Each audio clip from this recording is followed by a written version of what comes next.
안녕하세요. 이상큐브입니다.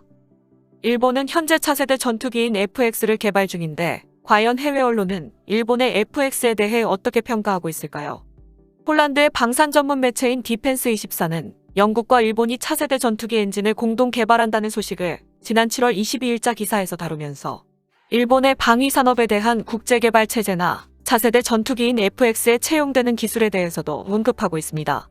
디펜스24는 우선 일본의 차세대 전투기 FX에 대해 일본은 미국이나 영국의 최신 전투기의 핵심 기술을 이전받고 싶어하며 FX 전투기의 개발은 미츠비시 중공업이 하고 있지만 주요 기술의 일부는 F-35에서 카피해왔다라고 설명하고 있습니다. 더욱이 디펜스24는 일본은 영국과의 협정으로 영국의 템페스트 차세대 전투기 개발 프로그램을 접할 기회가 많다고 지적하며 일본은 영국의 템페스트의 기술을 이용해 FX를 개발하려는 의도가 다분하다라고 평가한 것이 흥미롭습니다. 여기에 디펜스24는 영국의 군사 전문 매체인 제인스의 기사를 인용하여 영국은 이탈리아와 스웨덴 등과 템페스트 프로그램을 진행 중이며 또한 영국은 독일과 프랑스, 스페인이 공동 개발 중인 유럽의 차세대 전투기 사업인 FCAS와 연관이 있다라고 언급하고 제인스가 인용한 영국 국방부 대변인 말을 빌려 영국은 일본과의 하위 시스템 개발 협력 기회를 모색하고 있다라고 전했습니다. 참고로 영국이 독일과 프랑스, 스페인이 공동 개발 중인 차세대 전투기 사업에 연관이 있다라는 말은 해외 언론에서는 처음 보는 말이며 아마도 개인적인 생각으로는 FCAS 프로그램에 참여하고 있는 스페인의 엔진 기업인 ITP가 2018년에 롤스로이스에 인수되어 자회사로 편입되었기 때문에 영국도 FCAS 프로그램에 연관되어 있다라고 말한 것으로 보입니다.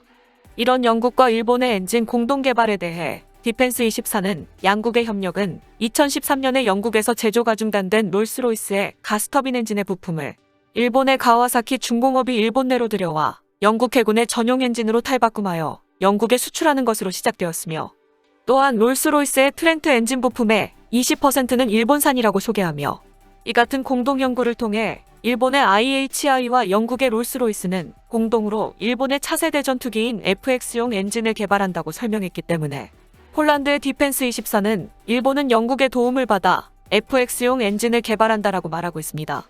어쨌든 영국이 일본과 하위 시스템 개발 협력 기회를 모색하고 있다라는 발언은 일본이 기대하지 않았던 발언으로 보이며 당초 일본이 영국과의 협력에서 기대했던 영국과의 차세대 엔진의 공동 개발과 공동 향산의 꿈은 일본의 희망사항으로밖에 보이지 않으며 영국은 일본과의 차세대 엔진의 협력 프로그램에서 일본과 공동 개발과 공동 향산이 아닌 엔진의 구성요소 등을 일본과 협력할 것으로 보입니다. 여기에 디펜스24가 주목하고 있는 것은 영국과 일본이 2018년에 체결한 차세대 RF 센서 시스템의 공동 연구에서 FX에 탑재될 레이더는 F-35에 탑재된 AN/APG-81과 마찬가지로 RFICM, ESM 통신의 기능을 갖출 것이라고 밝힌 점입니다.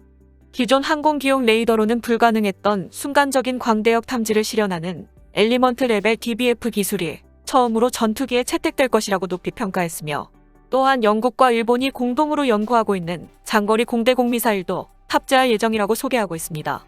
이것은 아마도 영국과 일본이 공동 연구 중인 JNAAM을 지칭하는 것으로 보입니다. 하지만 일본은 영국과의 협력은 점진적으로 진행되고 있지만 미국은 일본의 기술 이전을 꺼린다고 설명하고 있습니다. 그 예로 든 것이 미국과 일본이 공동으로 개발 중인 SM-3 블록2A 미사일입니다. 이 미사일은 탄도미사일을 공중에서 요격하는 미사일 방어체계입니다. 이 미사일은 미국과 일본이 공동 개발했다라고 알려지고 있으며 현재는 미국과 일본만이 사용하고 있습니다. SM-3는 주로 이지스급 구축함에 탑재되어 핵미사일을 요격하는 임무를 맡고 있어 일본의 요격체계에서 중요한 역할을 맡고 있습니다. 그러나 미국은 정치 및 경제 관계에서 일본과 가까운 국가임에도 불구하고 SM-3를 포함한 무기 개발에서 일본과의 기술 공유를 꺼리고 있으며 일본은 SM-3에 들어가는 부품을 미국에 판매는 했으나 전체적인 기술은 확보하지 못하고 있다고 지적하고 있습니다. 따라서 일본은 무기 개발에서 미국의 협력을 얻지 못하고 있기 때문에 영국과 프랑스의 도움을 요청할 수밖에 없다고 말하고 있습니다. 이 때문에 일본은 미국과 가장 가까운 영국과 무기 개발에 공을 들이고 있다고 지적하고 있습니다. 즉, 디펜스24는 일본의 차세대 전투기 사업인 FX는 해외 기술에 전적으로 의존하고 있다고 말하고 있는 것입니다. 더욱이 영국의 방위산업 전문 매체인 UK 디펜스 저널도 영국과 일본의 엔진 공동 개발에 대해 일본은 FX 전투기의 엔진을 영국의 협력을 얻어 개발하기로 결정했다고 보도하고 있기 때문에 영국을 포함한 유럽인들은 일본이 영국의 도움을 받아 엔진을 개발한다라는 반응을 보이고 있습니다. 하지만 일본도 나름 엔진 개발에 많은 시간과 자금을 투자하고 있습니다. 하지만 해외에서는 일본이 FX 개발을 위해서 오랜 세월 연구 개발을 진행하고 있는 XF91의 성과가 거의 알려지지 않고 있습니다. 이런 문제에 대해 앞서 전략국제문제연구소에서 아시아 태평양 지역 안보 문제를 담당하는 그레그 루빈스타인은 일본의 방위 산업에 대해 일본은 국제적인 방위 커뮤니티에서는 거의 보이지 않는 존재로 일본의 방위 산업이나 기술력에 대한 평가는 거의 제로에 가깝다고 소개한 적이 있습니다. 또한 미국의 방위산업협회 산하의 매체는 일본 방위산업에 대한 기사를 지난 6월 22일 공개하며 현재 일본은 국제적인 방위산업 커뮤니티에서는 거의 보이지 않는 존재이며 일본의 방위산업이나 기술력에 대한 평가는 거의 제로에 가깝다고 결론지었습니다. 즉, 동아시아에서 중국이 군사균형을 흔들고 있는 가운데 일본은 미국의 지원을 받으며 집단적 자위권을 법제화하고 전수방위를 벗어나려 시도하지만 일본 내 군수업체들이 이러한 정책을 뒷받침할 수 있을지 의문이라는 것입니다. 이 매체는 미국의 중요한 아시아의 동맹국인 일본의 방위산업계가 전반적으로 탈바꿈을 하고 미국과 유럽 등 서방 국가의 방위산업체들과 신뢰관계 속에서 자리매김할 것을 기대했지만 내용은 상당히 신랄했습니다. 이러한 문제를 극복하기 위해 일본은 쇠퇴일로를 걷고 있는 방위산업의 생산성과 개발 효율을 개선하기 위해 2013년에 새로운 국가안보 전략을 발표했으며 2014년에는 방위 생산과 관련한 기술 기반 전략을 수립하고 2015년에는 방위 장비의 연구 개발 및 조달을 원활히 수행하기 위해 방위장비청을 정비하는 등 다양한 노력을 시도해왔습니다. 그러나 일본의 방위산업은 여전히 자국 내 수요에 의존하고 있기 때문에 자국 내 수요와 해외 수출로 이루어지는 해외의 방위산업과 비교하면 투자와 연구개발, 양산의 사이클이 매우 늦고 중국의 군사적 위협과 강력한 현대화 속도에 일본이 따라가려면 방위산업의 기반 강화가 필수적이라는 것입니다. 즉, 일본은 해외 시장에 방위 장비를 팔고 여기에서 나오는 수익으로 다시 연구개발 분야에 재투자하는 사이클 스피드를 끌어올릴 필요가 있다고 지적하고 있습니다. 더욱이 미국과 러시아, 중국과 인도가 주로 견인하여 세계 국방 예산은 전년 대비 2.6% 증가라는 높은 증가율을 보이고 있지만 일본의 방위 예산은 1%대의 낮은 증가율에 그치고 있어 이 또한 일본 방위산업 발전에 걸림돌이 되고 있다고 말했습니다. 미국의 전략국제문제연구소에서 아시아 태평양 지역의 안보 문제를 담당하는 그렉 루빈스타인은 일본의 방위 산업에 대해 일본 방위 산업체들의 특징은 비효율과 고비용, 대부분 백기기에 그치는 연구개발이라고 지적했습니다. 하지만 방위 예산이 정체되어 있음에도 불구하고 F-35 등 값비싼 장비 수입은 증가한다는 새로운 문제에 직면해 있다고 지적하고 있습니다.